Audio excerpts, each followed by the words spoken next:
మాజీ ముఖ్యమంత్రి నల్లారి కిరణ్ కుమార్ రెడ్డి కొత్త అవతారం ఎత్తబోతున్నారా? క్రియాశీలక రాజకీయాలకు పూర్తిగా దూరం అవబోతున్నారా? మారుతున్న పరిణామాలు, జరుగుతున్న విస్తృత ప్రచారాలతో దానికి అవుననే సమాధానం వస్తోంది. లోక్సభ ఎన్నికల్లో ఓడిపోయిన ఆయనకు బీజేపీ అధిష్టానం కీలక పదవిని కట్టబెట్టొచ్చనే ప్రచారం పొలిటికల్ సర్కిల్స్లో జోరుగా సాగుతోంది. కేంద్రంలోని ఎన్డీఏ సర్కార్లో కీలకంగా ఉన్న ఏపీ ముఖ్యమంత్రి చంద్రబాబు నాయుడు కూడా కిరణ్ విషయంలో సానుకూలంగానే ఉన్నట్లు చెప్తున్నారు. మరి ఆ క్రమంలో ఆయనకు రాజ్యాంగ పదవి దక్కడం ఖాయమైందన్న టాక్ వినిపిస్తోంది.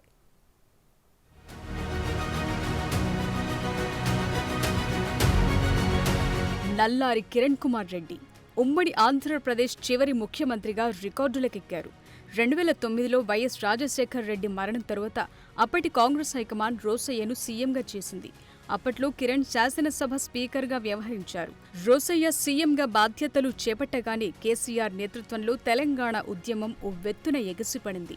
దానికి తోడు తండ్రి మరణించగానే సీఎం పదవి ఆశించి ఎమ్మెల్యేలతో సంతకాల సేకరణ కూడా చేసిన జగన్ ఓదార్పు యాత్రంటూ హడావిడి మొదలుపెట్టారు.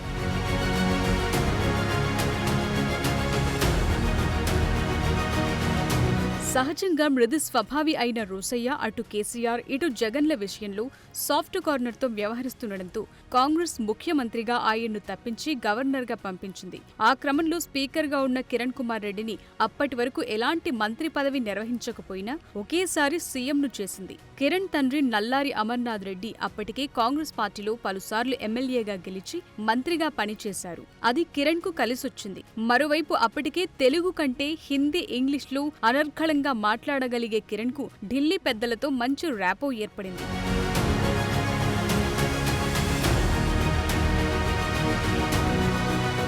పైపెచ్చు ఎలాంటి వివాదాలకు తావులేని రాజకీయ జీవితం, ఎలాంటి అవినీతి ఆరోపణలు లేని వ్యక్తిగత చరిత్ర, ఏదైనా ముక్కుసూటిగా చెప్పే మనస్తత్వం, కీలక సందర్భాల్లో కఠిన నిర్ణయాలు తీసుకునేందుకు సైతం వెనుకంజ వేయని ఆయన మనస్తత్వం ఆయన్ను ముఖ్యమంత్రి స్థాయికి చేర్చాయి. అయితే ఆంధ్రప్రదేశ్ విభజన సమయంలో కాంగ్రెస్ హైకమాండ్తో కిరణ్ కుమార్ రెడ్డి చివరి వరకు పోరాడారు. అయినా ఫలితం లేకపోవడంతో సీఎం పదవికి రాజీనామా చేశారు. ఆ తరువాత సొంతంగా జై సమైక్యాంధ్ర పార్టీ స్థాపించి 2014 ఎన్నికల్లో పోటీ చేసినా పెద్దగా ప్రభావం చూపించలేదు. ఆ తరువాత కొన్నేళ్లు సైలెంట్ గా ఉన్న కిరణ్ కుమార్ రెడ్డి ఆ తర్వాత కాంగ్రెస్ పార్టీ కండువా తిరిగి కప్పుకున్నారు.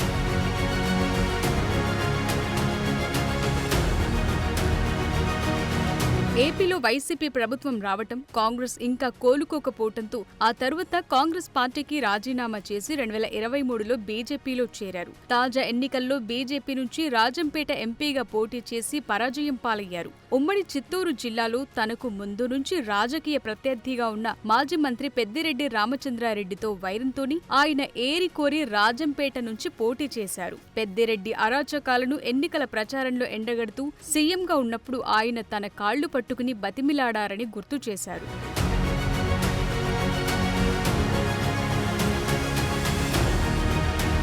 ఎంత చేసినా ఈ ఎన్నికల్లో ఆయన పెద్దిరెడ్డి ఫ్యామిలీకి చెక్ పెట్టలేకపోయారు. విచ్చలవిడిగా డబ్బులు వెదజల్లిన పెద్దిరెడ్డి తండ్రి కొడుకులు మెజార్టీలు తగ్గినా గట్టెక్కగలిగారు. ఎంపీగా మిథున్ రెడ్డి మెజార్టీని గత ఎన్నికల కంటే గణనీయంగా తగ్గించడంలో కిరణ్ సక్సెస్ అయ్యారు. గత ఎన్నికల్లో 2.7 లక్షల మెజార్టీ సాధించిన మిథున్ రెడ్డి ఈసారి 76,000 ఓట్లతో గెలవగలిగారు. మొత్తం మీద రాష్ట్రంలో బీజేపీ, టీడీపీ, జనసేన నేతృత్వంలోని కూటమి విజయం సాధించిన ఆ ప్రభంజనంలో కిరణ్ కుమార్ రెడ్డి గెలవలేకపోయారు.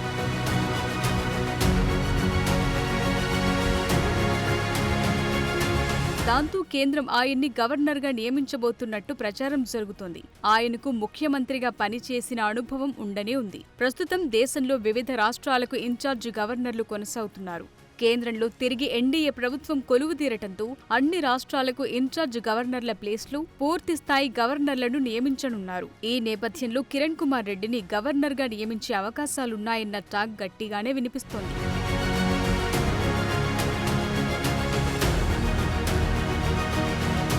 ఈ విషయంలో కిరణ్ కి ఎన్డీఏ సర్కార్లో కీలకంగా మారిన ఏపీ ముఖ్యమంత్రి చంద్రబాబు నాయుడు సపోర్ట్ కూడా ఉందంటున్నారు. కిరణ్ తమ్ముడు నల్లారి కిషోర్ కుమార్ రెడ్డి టీడీపీ నుంచి పీలేరు ఎమ్మెల్యేగా గెలిచారు. ఆ లెక్కలతో కిరణ్ ఏదో ఒక రాష్ట్రానికి ప్రథమ పౌరుడిగా వెళ్తారంటున్నారు.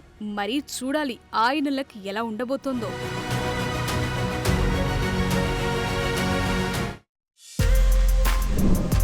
For more videos like this, subscribe Big TV channel.